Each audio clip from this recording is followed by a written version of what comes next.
안녕하십니까? 자, 오늘 강의 주제는 음주 문제가 되겠습니다. 술로 인한 여러 가지 인체에 미치는 영향과 결과를 살펴보고 어떻게 환자 관리를 할 수 있을지 포괄적으로 한번 들여다보도록 하겠습니다. 자, 전 세계의 리포트입니다. 2016년 결과인데요.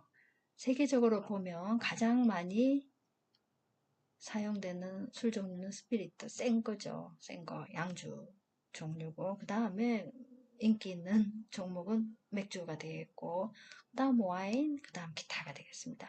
우리나라하고는 조금 다르죠. 우리나라는 소주, 맥주가 대세고, 그 다음 와인, 막걸리 정도가 되겠죠.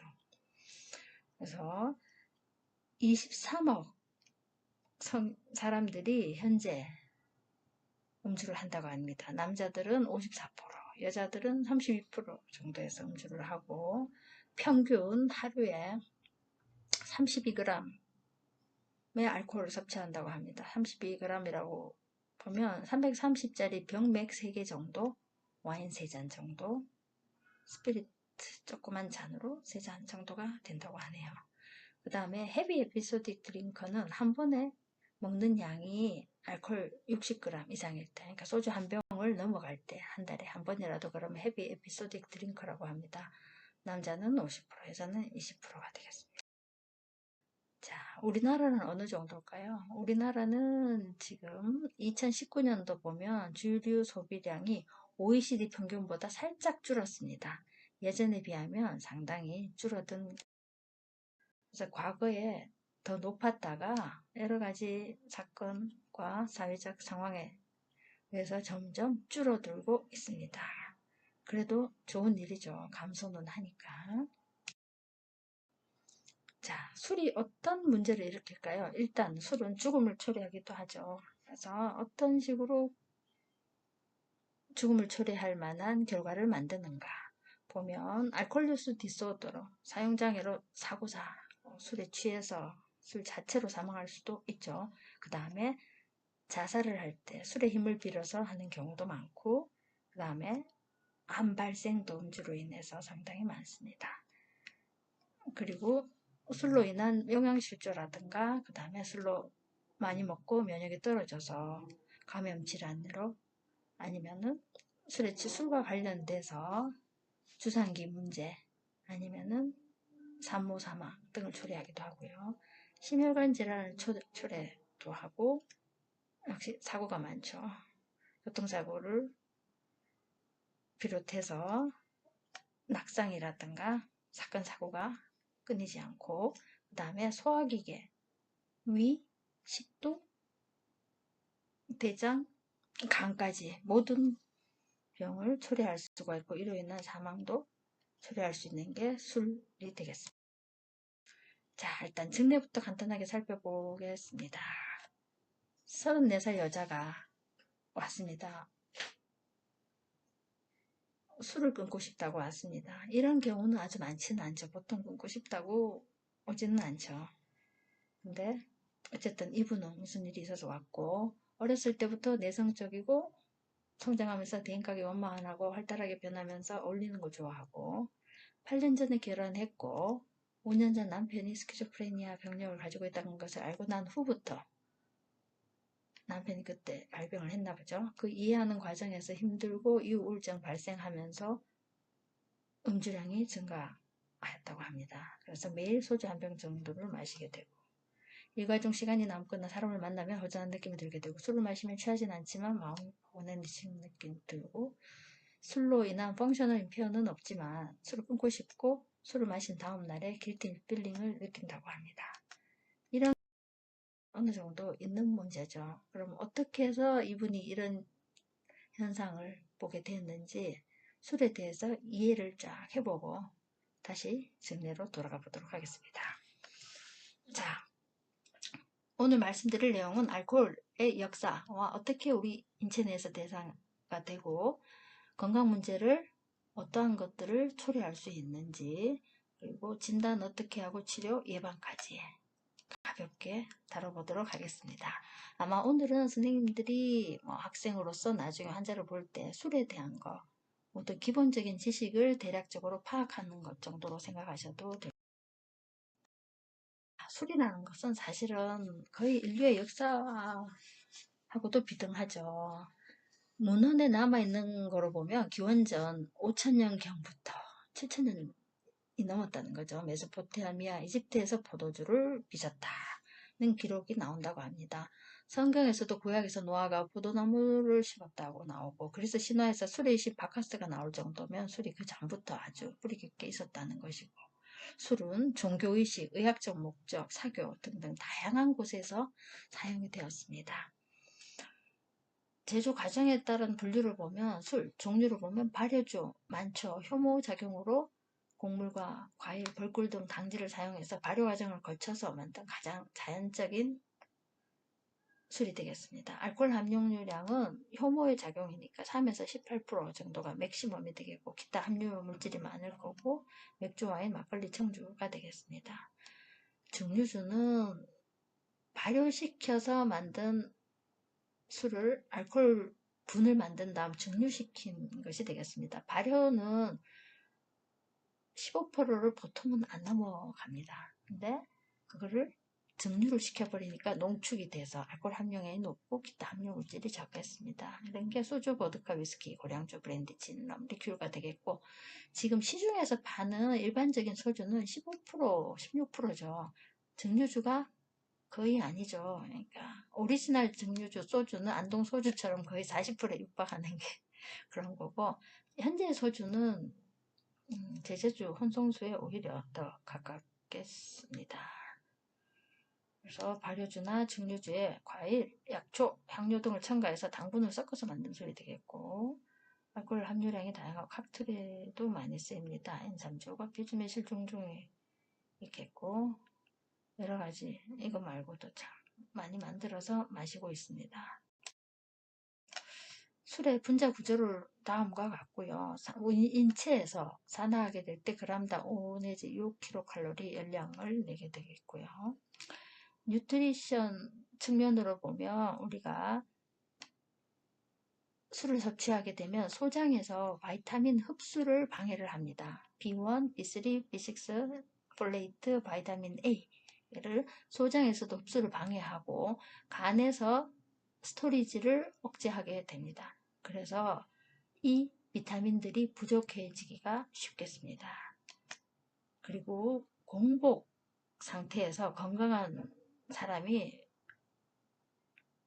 많이 마시게 되면 일시적으로 몇 시간 후에 저혈당을 발생시킬 수가 있습니다. 그래서 이런 현상은 과음 후에 금주를 하더라도 2 내지 4주까지 이상 당 불내 현상을 초래할 수가 있습니다. 그 다음에 알코올이 뇌에 미치는 영향을 보면 급성 효과는 가바 액티비티를 부스팅을 시키게 됩니다. 특히 가바 알파 리셉터를 액티베이션 시키게 되고요. 그 다음에 NMDA 리셉터 액티비티를 감소시킵니다. 그래서 도파민 레벨을 올리고, 그 다음에 베타 엔돌핀도 올리고 세로토닌 레벨도 올라가게 되겠습니다. 그래서 급성 효과로는 이런 게 행복감을 증진시켜서 더 먹게 되겠죠. 그래서 알코올이 혈액 속의 농도에 따라서 미치는 효과를 보게 되면 0.02g/dl의 혈중 농도가 되게 되면 알코올의 효과가 디스이니비션이죠. 우리가 이성적으로 이니비션 하는 모든 것에 대해서 해제를 시키게 돼서 점점 소변도 아무 데나 나고 아무 말이나 하고 소리가 점점 커지고 이런 효과를 초래를 하는 거죠. 그리고 0.08 정도의 농도에 도달하게 되면 복잡한 인지 기능을 못하게 됩니다. 그리고 우리 모터의 기능도 떨어지게 됩니다.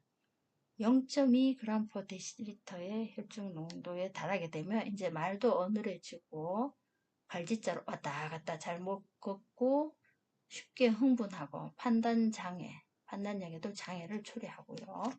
그 다음에 0.3g/dl 라이터쯤으로 가면 이제 거의 기절 상태죠. 라이트 코마에서 바이탈 사인도 약해지기 시작합니다.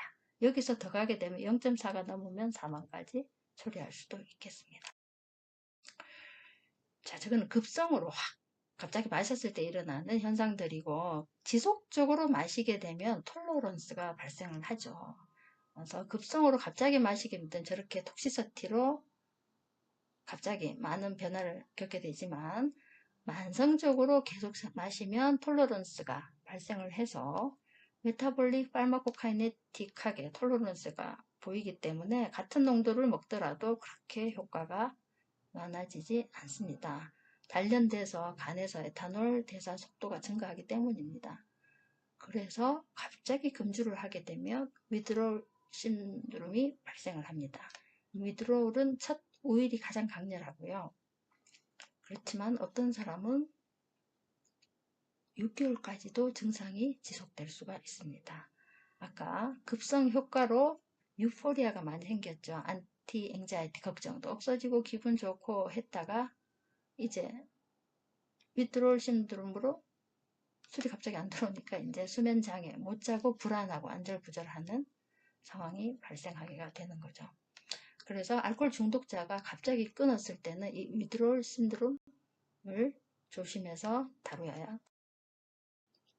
자, 술이 흡수되는 과정을 보겠습니다. 흡수는 우리 구강과 식도에서 점막에서 흡수가 일어납니다. 요거는 아주 작은 양이고, 그 다음에 위에서 1, 20% 흡수가 일어나고, 대다수는 소자, 프락시말 포션에서 한 80% 흡수가 일어난다고 합니다.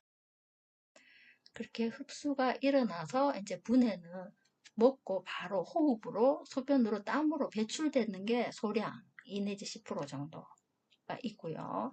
대부분은 아세탈데히드로 대사가 돼서 간에서 처리가 되겠습니다. 그래서 위와 간의 알코올 디하이드레이즈에 의해서 퍼스트 패스 메타볼리즘으로 소실이 되고, 여자에서 게스트릭 메타볼리즘이 좀 낮습니다. 그래서 여자가 술에 좀 더 약하고요. 아스피린 같은 약을 먹게 되면 게스트릭 ADH를 억제하게 돼서 에탄올 농도가 더 올라갈 수가 있겠습니다. 다시 상세히 보시면 에탄올을 먹게 되면 알코올 디하이드로지네이즈에 의해서 아세탈데히드로 대사가 되고, 아세탈데히드 디하이드로지네이즈 작용으로 아세테이트가 돼서 이렇게 분해가 되겠습니다. 근데 이 아세탈데히드가 톡식 행오버를 유발을 하죠. 그래서 에이지안 플러시 신드롬이라고 유명한 현상이 있는데, 이 극동 아시아에서 ALDH2 디피션시가 잘 생기기 때문에 뮤테이션으로 인해서요, 아세타이드 농도가 올라가면서 이 아세탈데하이드가 카테콜라민 릴리즈를 촉진하면서 여러가지 얼굴이 벌개지고 벌렁벌렁하고 머리 아프고 숙취 현상을 유발할 수가 있겠습니다. 그래서 술을 많이 마시게 되면 이게 80%는 아까 알코올 디하이드로지네이즈에 의해서 아세탈데하이드, 아세테이트로 해서 대사가 산화적으로 일어나지만, 과음을 하게 되면은 이게 MEOS 시스템을 통해서 아세탈데히드로 대사되는 과정이 일어나게 됩니다. 이 과정에서 옥시던트가 많이 발생해서 암 발생이라든가 아테로스클레로시스라든가 우리 몸의 산화를 촉진하게 되겠습니다. 그래서 소량을 마시게 되면 알코올 디하이드레이즈에 따르는 산화적 대사가 일어나게 되는데, 과음을 하게 되면 이걸로 해결이 다 안 되니까 사이토크롬 P2E1 카탈레이즈를 추가로 활용하게 돼서 얘네들이 대사를 하는 과정에서 발암전구 물질을 활성화시키고 프리 라디칼을 생성해서 지질 과산화를 초래해서 아트리에도 영향을 줄 수 있고 각 세포에도 산화 현상을 초래할 수 있다는 얘기가 되겠습니다. 이렇게 사이토크롬 P2E1에 인덕션 현상은 하루에 40g 정도를 소주 한 병도 안 되는 양이죠. 일주일 이상 지속하게 되면은 발생을 한다고 합니다. 다행히 일주일 이상 금지하면 또 없어진다고 하고요. 그래서 과음을 지속하게 되면 단순히 술에 취하는 것뿐만 아니라 몸에서 아까 여러 가지 병들, 암초래, 암뿐만 아니고 혈관에, 간에 많은 영향을 미칠 수가 있겠습니다. 그러면 알코올하고 약물의 상호작용을 한번 보겠습니다. 술을 먹었을 때 취하고 몸에 미치는 영향이 술 자체로만 그런 게 아니고 약을 먹게 되면 알코올 대사 과정에 영향을 미쳐서 이렇게 알코올 농도에 영향을 미치는 약들이 많습니다. 그래서 위 배출 시간을 단축시키거나 위점막 도포제를 사용하게 되면 위 점막에 있는 알코올 디하이드로지네이즈 노출이 방해가 되니까 또 혈중 알코올 농도가 상승하겠죠. 그 다음에 베타2 이니비터 위장약들이죠. 얘들이나 아스피린도 역시 ADH를 억제해서 혈중 알코올 농도가 상승하고 이 메트로니타즈, 그리세오풀빈 이런 약들을 쓰게 되면은 얘들도 혈중 아세탈데히드를 상승을 시키겠습니다. 그 다음에 흔히 먹는 우리 타이레놀, 아스타미노펜이나 앵지올라이틱스, 벤조다이아핀 상당히 흔히 먹는 약이죠. 와파린. 이 약도 역시 이 약을 먹는 상태에서 술을 먹게 되면 혈중 약물 농도, 알코올 농도 모두 상승을 하겠습니다. 이 약물들이 알코올하고 같이 사이토크롬 P2E1을 공동 이용하기 때문에 대사될 때 이런 현상이 벌어집니다. 그래서 술을 먹을 때는 본인이 먹는 약물을 인지를 하고 그 상호작용을 고려할 줄 알아야 된다는 거고 환자한테 교육을 그렇게 시켜줄 수 있어야겠죠. 자, 똑같이 먹더라도 흡수 경로는 아까 살펴봤는데 흡수 속도는 또 다를 수가 있죠. 그래서 게스트릭 앰픈이 빨리 되면은 흡수 속도가 확 올라가게 되겠고 음식하고 같이 먹으면 흡수가 천천히 되는데 음식 없이 특히 단백질, 지방, 칼보 같은 이런 애들이 알코올 흡수를 방해를 하는데 이런 게 없으면 빨리 먹게 되고 그러니까 다 아는 사실이죠. 공복에 먹으면 빨리 취한다. 그 다음에 카보네이션, 탄산을 먹게 되면 함께 먹으면 흡수가 증가한다고 합니다. 그래서 공복에 뭐 샴페인부터 먹었다. 탄산 들어갔죠. 그냥 와인보다도 더 빨리 취할 수 있다는 것이 되겠습니다. 그리고 술을 마시는 속도나 환경에 따라서도 흡수 속도가 좀 달라지고 제일 중요한 건 체질이죠. 체질. 누구는 같이 먹어도 금방 대사되고 누구는 흡수 돼서 빨리 오르고 보통 술 먹고 14에서 한 2시간 후에 최고 농도에 그 다음 동일한 음주량에서 혈중 알코올을 증가시키는 요인들입니다. 즉 이 사람들은 술에 더 취약할 수 있다는 거죠. 여성은 아까 ADH 활성도 좀 떨어진다 그랬고 그래서 흡수가 증가하고 또 체수분도 남자 대비는 적기 때문에 혈중 알코올이 증가되겠습니다. 그리고 빨리 먹으면 술 농도가 높으면 당연하겠죠. 그리고 아까 ADH 활성 억제 약물 먹을 때 공복일 때 그 다음에 체중이 적을 때 체수분이 적으니까 당연히 같은 음주에서도 올라가겠고 고령자 역시 체수분도 적고 대사도 잘 안 되기 때문에 더 빨리 그 다음에 어린 사람 어린아이들이 술 먹게 되면 훨씬 더 취한다는 거고 그 다음에 간이 안 좋은 분들은 역시 대사가 안 되니까 더 취할 거고 그 다음에 비활성형 ADH 유전 갖고 있는 분도 대사가 잘 안 될 것이고 아까 사이토크롬 P2E1 같이 이용하는 약물 아까 일부 항생제 같은 거와 함께 음주하게 되면 역시 알코올이 혈중에서 더 많이 올라가는 효과를 볼 수가 있겠습니다. 그래서 먹더라도 이런 상황에 대해 해야 된다는 거고 그 다음에 알코올 디하이드로지네이즈가 이게 대사하는 과정에서 이게 NAD를 플러스가 많으면 아무래도 대사가 더 잘 되겠죠. 그래서 NAD 플러스를 계속 공급해주면 그나마 술 대사가 좋아진다. 덜 취할 수 있겠죠. 그래서 NAD 플러스를 공급하는 게 과당 같은 거라고 합니다. 과당을 맞게 되면 꿀물이 술 깨는데 좋다고 하는 게 사실 틀린 말은 아니겠죠. 그렇다는 거고요. 그 다음에 아까 알코올이 아세탈데하이드로 대사가 되고 아세트알데히드가 아세테이트로 대사가 되고 이게 메타볼리즘 2가 되면 이 과정에서 그 ALDH2 진에 폴리몰피즘이 있어서 있는 사람들은 이게 알코올 대사를 잘 못하게 되겠죠. 그러니까 알데하이드를 아세테이트로 잘 변환을 못 시키는데 이런 유전자 변형이 극동지방, 우리 한국인을 비롯해서 중국, 일본에 상당히 흔하다고 합니다. 아시아 사람들의 30~40%가 이게 ALDH2 헤테로자이거스인 거고요. 그래서 이 유전형을 갖고 있는 사람들이 마시게 되면은 플러시 리액션을 확 보이게 되겠죠. 조금만 먹어도. 이 아세탈데하이드가 바로 톡식하고 플러싱을 일으키는 물질이 되겠습니다.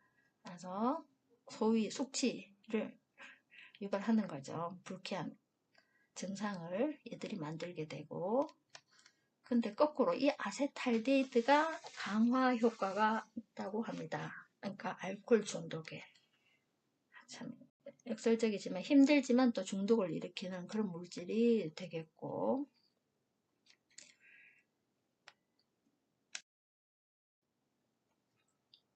알코올 사용 장애를 갖고 있는 알코올 사용 장애라 하면은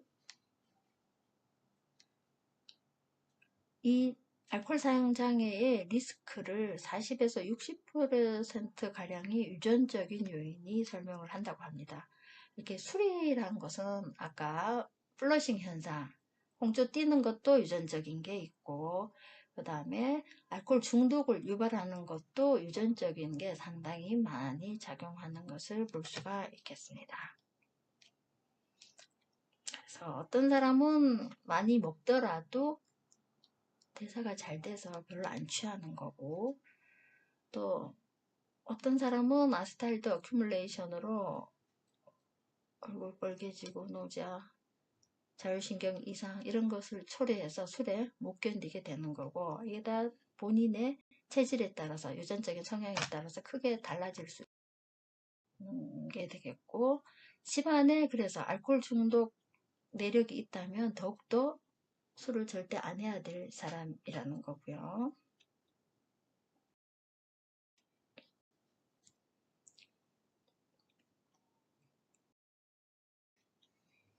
그래서 전반적으로 술이 미치는 영향을 급성, 만성, 그리고 흡수, 분포까지 해서 돌아봤고요. 그러면 이 술로 인해서 어떤 건강 문제가 초래하는지 보도록 하겠습니다.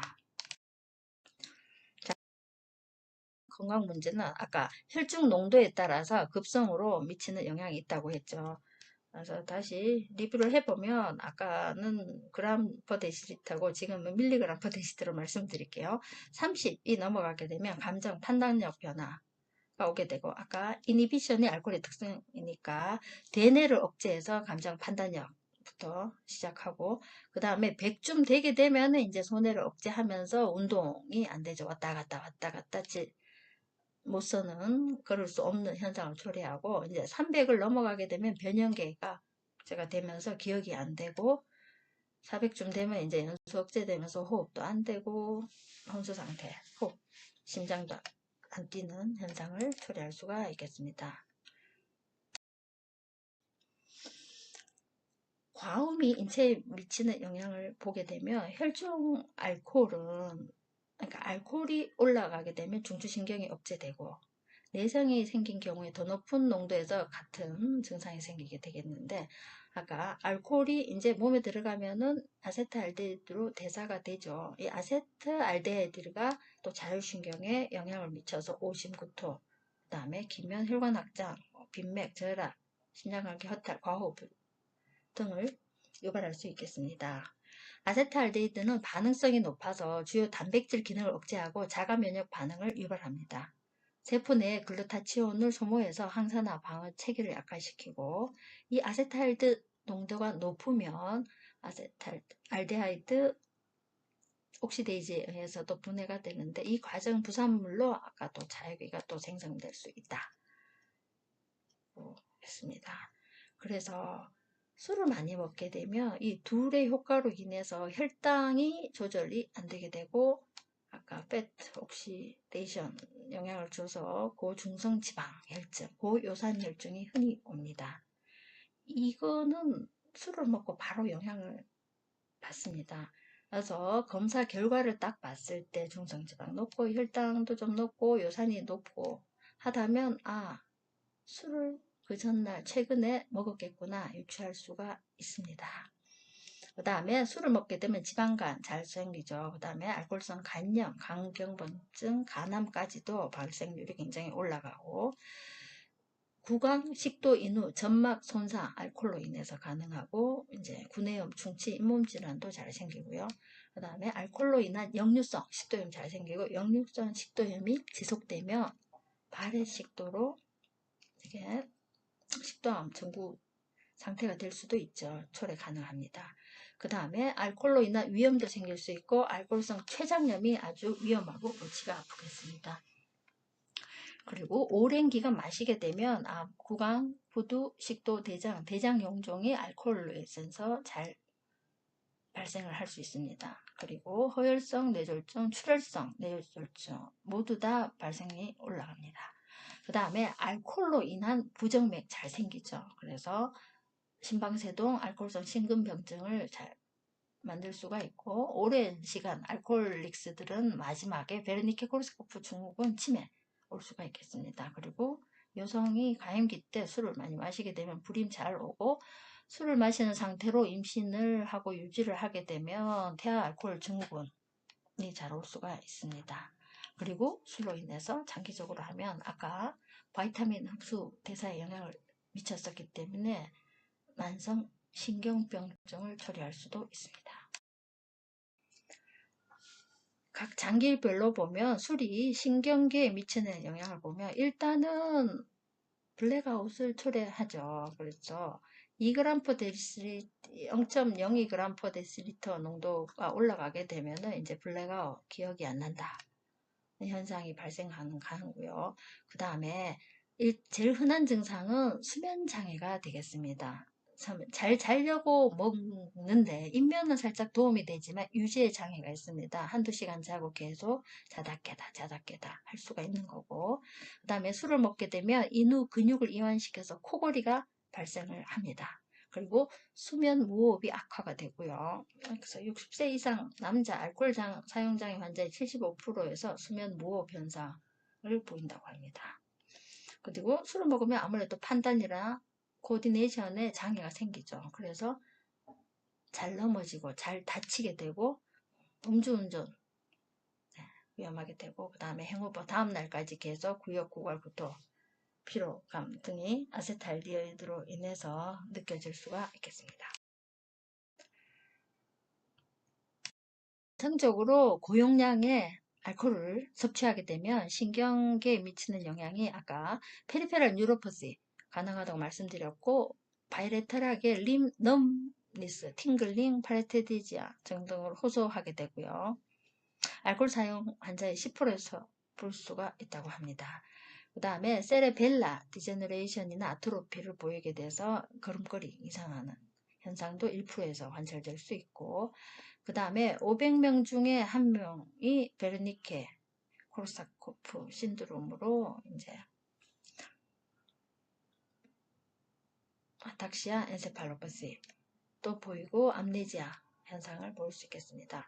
반복적으로 과음을 하게 되면 인지 문제를 일으키고 일시적인 기억장애를 초래합니다. 물론 술을 끊으면 몇 달 후에 회복될 수 있습니다. 근데 만성 알코올 사용장애가 지속적으로 되면 브레인 아토피가 유발이 되고요. 결국은 알코올릭 디멘시아까지 연결되는 경우도 상당히. 그 다음에 사이키아트릭 코모비디티가 아주 흔합니다. 알코올 사용 장애 환자의 3분의 2가 알코올뿐만 아니라 다른 서브스턴스 인듀스 사이키아트릭 신드롬이 있겠습니다. 이제 안티소셜 퍼스널리티 디소더 갖고 있는 사람에서 알코올 중독이 많고 스키조프레니아, 바이폴라, PTSD, 앵자이티 있는 사람들이 그 질병으로 인해서 알코올 중독이 되는 경우가 많겠습니다. 그리고 과음으로 인한 정신장애도 있고 금단 증상으로 인한 일시적인 정신장애도 상당히 흔합니다. 그래서 누구는 과음증에 먹다가 계속 우는 분들이 있죠. 슬픔이 지속되기도 하고. 근데 이런 거는 또 끊으면 또 몇 주 지나서 사라질 수 있다고 합니다. 그 다음에 금주 초기에 금단 증상으로 순간적으로 극심한 앵자이티가 몰려오는 경우도 상당히 있습니다. 그리고 알코올 위드롤에서도 오디터리 할루시네이션 발생 가능하고요. 파라노이드 딜루전도 가능합니다. 그리고 알코올 인듀스로도 또 이런 현상이 또 가능하겠습니다. 그래서 알코올로 인한 사이코패솔로지 치료는 역시 제일 중요한 게 원인 제거, 금주겠죠. 금주와 함께 그 증상에 대한 서포티브 케어를 좋아질 때까지 지속적으로 해주어야 합니다. 금주만 하게 되면 몇 주 지나면 많이 회복된다고 하고요. 다른 서브스타트 인듀스트가 아니면 약물이 필요한 경우는 많지 않다고 합니다. 어쨌든 금주를 유지할 수 있도록 하는 게 제일 중요한 방법이 되겠습니다. 그 다음에 알코올이 GI 시스템에 미치는 영향을 보면 그 알코올이 다이렉트로 점막염증을 유발하게 돼서 명치통증, 위장출혈, 출혈성 위염, 식도와 위에 유발할 수 있고 그 다음에 아세탈데히드로 인해서 구토 발생 가능한데 심하게 하게 되면 말로리바이스 테어가 일어나서 그로 인한 블리딩 가능하고 구토하면서 역류로 인해서 역류성 식도염 갈 수 있다고 말씀을 드렸습니다. 그 다음에 판크레아스하고 리버에 다이렉트하게 영향을 미치는데 급성 췌장염이 일반인의 3배가 증가할 수 있습니다. 그리고 간에서 글루코네오지스를 방해하고 락테이트 프로덕션 증가시키고 지방산 산화 감소시키고 간세포의 지방 축자가 증가해서 건강한 사람들은 이제 술만 끊으면 리버서블 한데 반복돼서 알코올에 자꾸 노출이 되면 심하게 알코올 유발성 간염, 간경화로 갈 수가 있겠습니다. 그 다음에 과음한 사람에서 헤파타이티스 C가 같이 동반이 증가한다고 합니다. 그 다음에 알코올이 암도 잘 유발을 하는데요. 하루에 한 잔 반만 꾸준히 먹어도 유방암 위험이 안 먹는 사람 대비 1.4배 증가고 하루 4잔 정도면 구강암, 식도암 위험이 3배가 증가한다고 합니다. 직장암도 좀 증가하고요.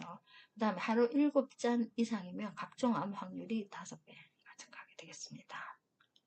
그래서 알코올하고 아세탈데히드 모두 캔서 프로모팅 이펙트가 있고 그 다음에 간접적으로 또 얘들이 면역에게 영향을 줘서 또 캔서 프로모팅을 할 수가 있겠습니다.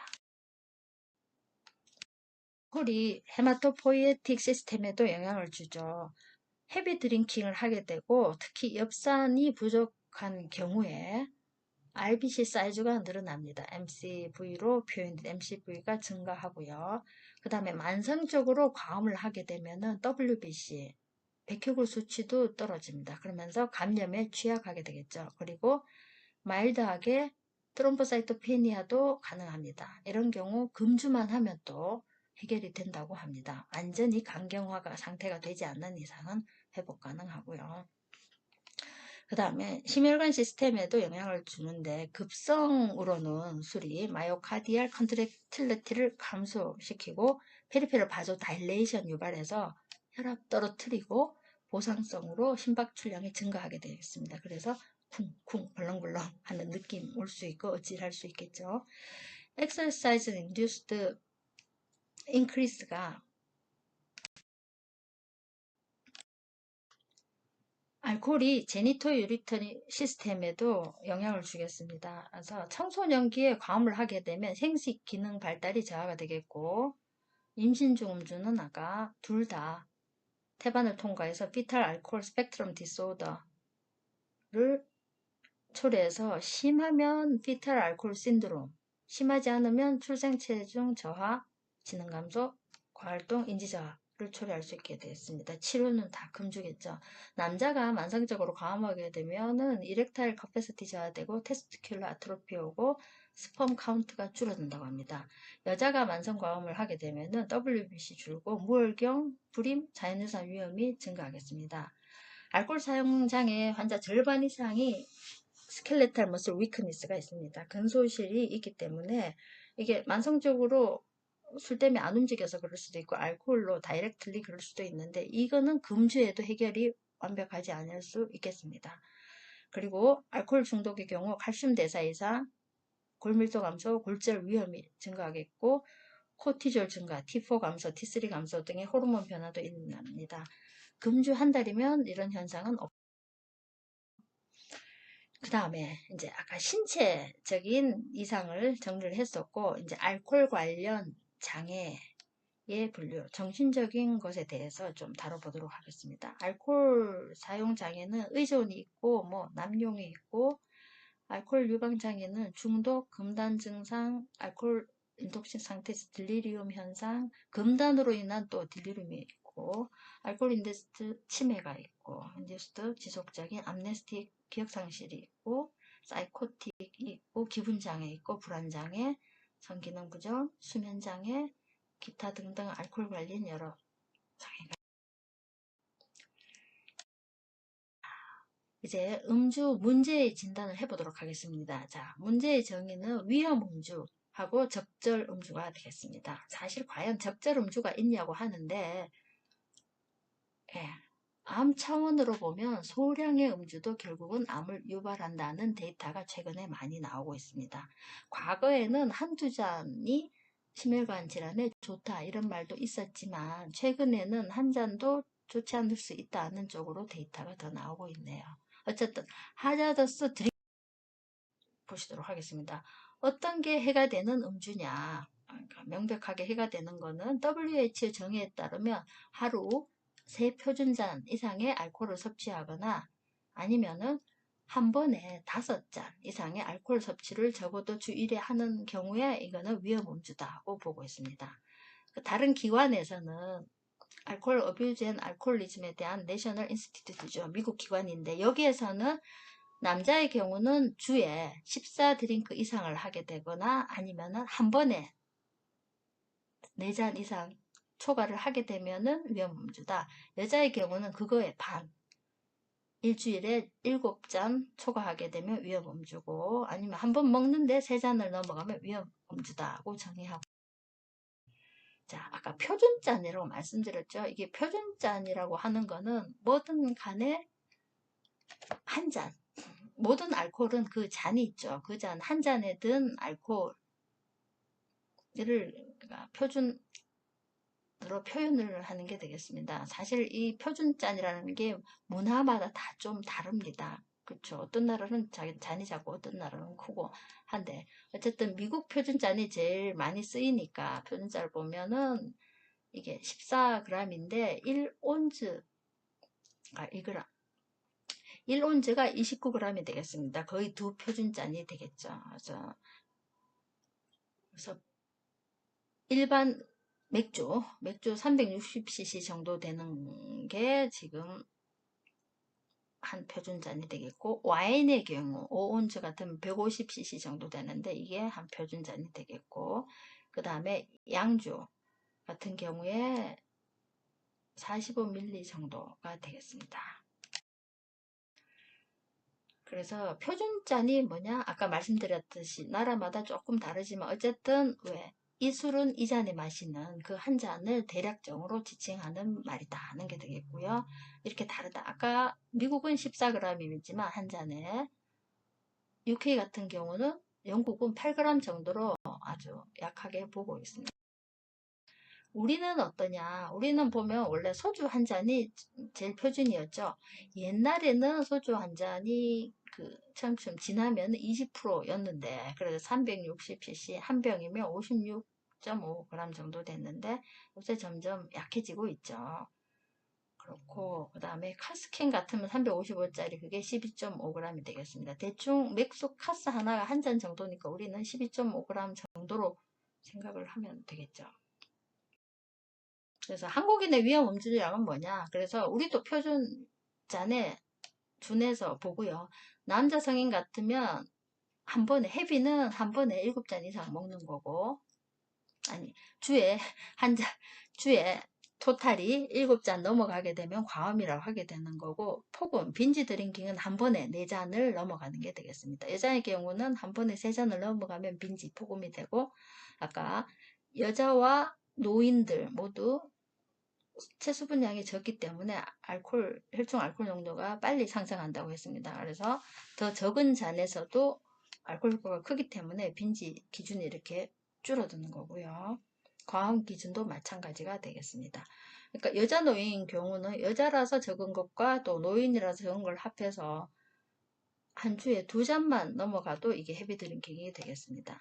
그 다음에 아까 ALDH 그 비활성량이 많다고 했죠. 그 사람들은 또 이 기준의 절반이 넘어가면 또 과음이 되겠습니다. 그러니까 조금 몇 잔만 마셔도 과음이 된다는 게 되겠습니다. 알코올 사용장애 진단 기준을 보게 되면 사용장애가 뭐냐 하면 문제적 알코올 사용 양상이 지난 12개월 사이에 최소한 이 항목의 2개를 넘어가면 알코올 사용 장애라고 합니다. 그래서 생각보다 더 많은 양 아니면 더 오래 먹었거나 알코올을 적게 먹으려고 조절하려고 지속적인 요구가 했는데 실패한다는 거거나, 아니면은 알코올을 마시려고 아니면 그 효과를 벗어나기 위해서 노력하는데 시간을 많이 쓰게 된다거나, 알코올에 대한 갈망 아니면 바람 욕구가 있다거나, 아니면은 반복적 알코올로 인해 가지고 학교에서 성적이 떨어졌다, 직장에서 출근을 못했다, 가정에서 일일 빵꾸를 냈다, 역할 책임 수행에 실패한 경우, 그 다음에 알코올 영향으로 지속적 반복적으로 대인관계에 문제가 발생하거나, 아니면은 아카데미도 불구하고 술을 줄일 수 없는 경우, 그 다음에 알코올로 인해서 중요한 사회적, 직업적, 여가 활동을 포기하거나 줄여야 되는 경우, 신체적으로 해가 되는 상황에서도 반복적으로 먹는 거, 그 다음에 신체 심리적 문제가 유발되거나 악화될 가능성이 높다는 걸 알면서도 계속 먹는 거, 그 다음에 내성이 생겨서 옛날보다 더 많이 먹고 금단 증상이 온다. 이러면은 확실히 문제가 있는 게 되겠습니다. 그래서 1년 동안 이 2개 이상이 있냐고 하면 알코올 사용 장애 가 맞겠고요. 2-3가지면 경증이고 4-5가지면 중등동호, 6개가 넘어가면 이제 심각한 되겠습니다. 알코올 어뷰즈는 반복적인 물질 사용으로 인해서 사회적 법적으로 이렇게 문제가 되는 게 어뷰즈가 되겠습니다. 사실 최근은 알코올 사용 장애로 퉁쳐서 그냥, 자, 알코올 의존은 12개월간 다음 증상 중 3개 이상일 때 내성이 있거나 금단 증상이 있거나 의도보다 더 많은 양을 장기간 시도했지만 안 돼요. 술을 얻기 위해서는 술로 인한 노력을 계속 지속하게 되는 거죠. 알코올의 장기적인 양리 효과로 인해서 개인의 기능, 생리적 변화와 장애를 초래하는 게 알코올 의존이 됩니다. 그래서 역학을 보게 되면 옛날 거긴 한데, 옛날 알코올 남용 평생 유병은 11%, 의존은 10%, 중독의 평생 유병률은 22%에 달한다고 봤습니다. 미국에서도 1차 의료기관 방문 환자의 20%에서 알코올 의존 남용을 보인다고 했습니다. 근데 우리나라에서는 그 당시에도 알코올 중독이 적게 봤습니다. 왜냐? 아주 허용적이죠. 술에 대해서는 잘 먹는 게 능력인 것처럼 착각하는 경우가 많았고요.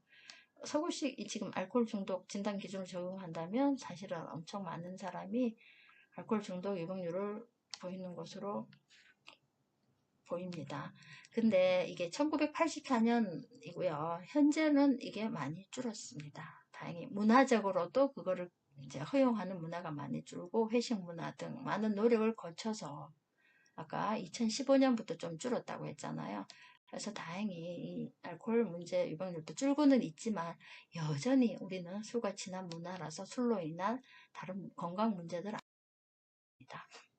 그리고 아까 알코올 상해와 유전은 엄청 영향이 높다고 봤죠. 그래서 집안에 있으면은 환자 교육하실 때 조심해야 된다는 거를 했습니다. 자, 그러면은 알코올 문제 환자냐? 일단 물어봐야죠. 술을 드십니까? 처음부터 나 술 문제가 있어요라고 우리 케이스인 경우는 그렇게 드물고요. 보통은 그냥 다른 건강 문제로 왔을 때 술로 연관이 있을 것 같다 그러면 의사가 물어봐야 됩니다. 그래서 묻고 그 다음에 평가를 하는 게 되겠습니다.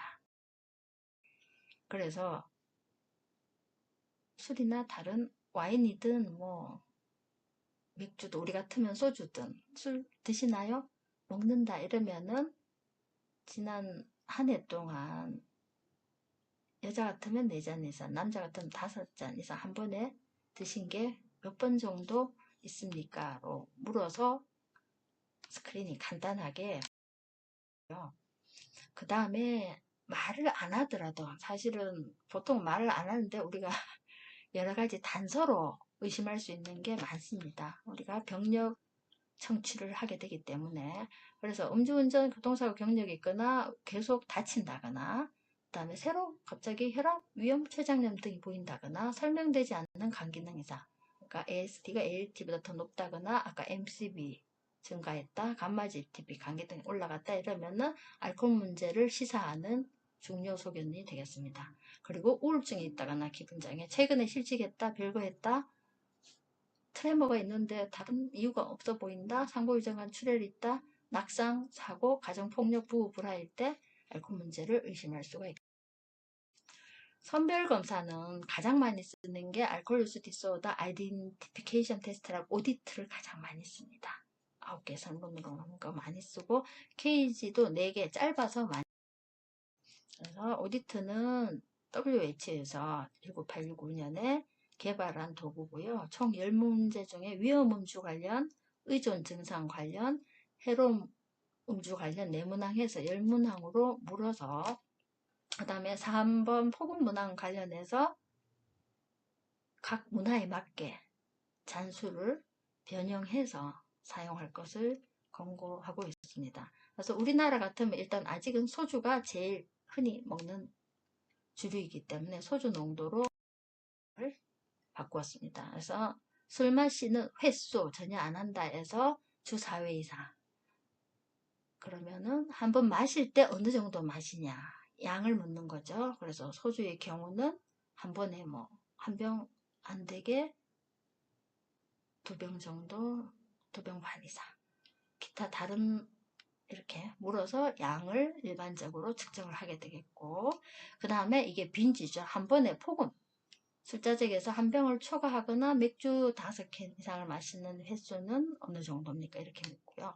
자제 안 된 거, 일상생활에 이렇게 구조화된 설문으로 환자한테 답을 하게 돼서 평가를 할 수가 있겠습니다. 그래서 요 3개에 걸리면 위험 음주인 거고 이게 의존인 거죠. 정신 해장술까지 마신다가 그 다음에 해로운 음주죠. 죄책감 들고 단기기억 손상이 있고 상해가 있고 절주 권고를 받고 이런 그래서 점수가 16점 이상이면 알코올 사용 장애인 거고요. 그 다음에 8점 넘어가게 되면은 남자 문제 음주고 여자 4점 넘어가면 문제 음주입니다. KG 선별검사는 KG 카타운 끊어야 되겠다고 생각해 본 적 있냐? 술 때문에 다른 사람이 비난한다고 화를 낸 적 있나? 그 다음에 죄책감 술 때문에 그 다음에 눈 뜨고 숙취 해결을 위해서 또 해장술 마신 적 있냐 해서 의존 정도 문제가 되겠습니다. 자, 그럼 그렇게 평가해서 문제 어떻게 관리할 거냐? 그러면 나중에 환자 교육을 할 때 또 들으시겠지만 음주라는 게 사실은 장기적인 문제가 한 번 해결되지는 않죠. 그래서 지속적으로 이 사람이 환자로서 내가 보게 되기 때문에 어떻게 할 건가 전략을 세우고 일단은 환자가 음주 문제에 대해서 끊거나 줄일 의도가 있어 보이면 이렇게 5A에 준해서 계속 환자를 보면서 관리를 해줄 수가 있겠습니다. 일단은 평가를 해야겠죠. 첫 번째 술을 드십니까? 안 드십니까? 일단 먹는다. 그러면 습관, 위험 음주를 하느냐? 안 하느냐? 안 한다. 이러면은 뭐 적절하게 지속하시라고 간단하지만 과음이나 폭음도 위험 음주를 한다. 이렇게 되면 어느 정도 알코올 사용 장애까지 갔는가? 안 갔는가? 그 정도는 아니다. 그러면은 위험 음주 정도면 적절 음주.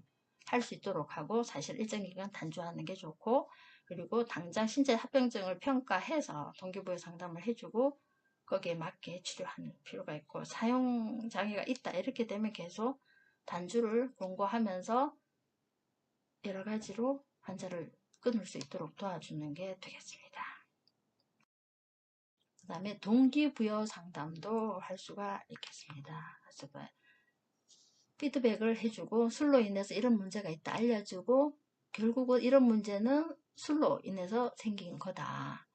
그래서 명령을 하는 게 아니고 충고, 행동 변화에 대해서 분명하고 구체적인 충고를 해주고, 필요한 얘기를 해주고, 그 다음에 여러 가지 옵션이 있다 해서 선택은 환자가 할 수 있도록 동기부여를 해주는 거지. 결국 행동 변화를 하는 건 환자이기 때문에 쉐어드 디시전 메이킹 중에 하나죠. 여러 가지 옵션을 주고 환자랑 의논을 해서 환자가 결정할 수 있게끔 유도해주고, 이런 과정에서 비난을 하거나 책임을 지우는 게 아니고 충분한 환자 상황에 대한 공감과 이해하려는 태도를 가지고 이끌어야 되고요. 그 다음에 할 수 있다는 자존감을 고양시켜 주면서 계속 지속적으로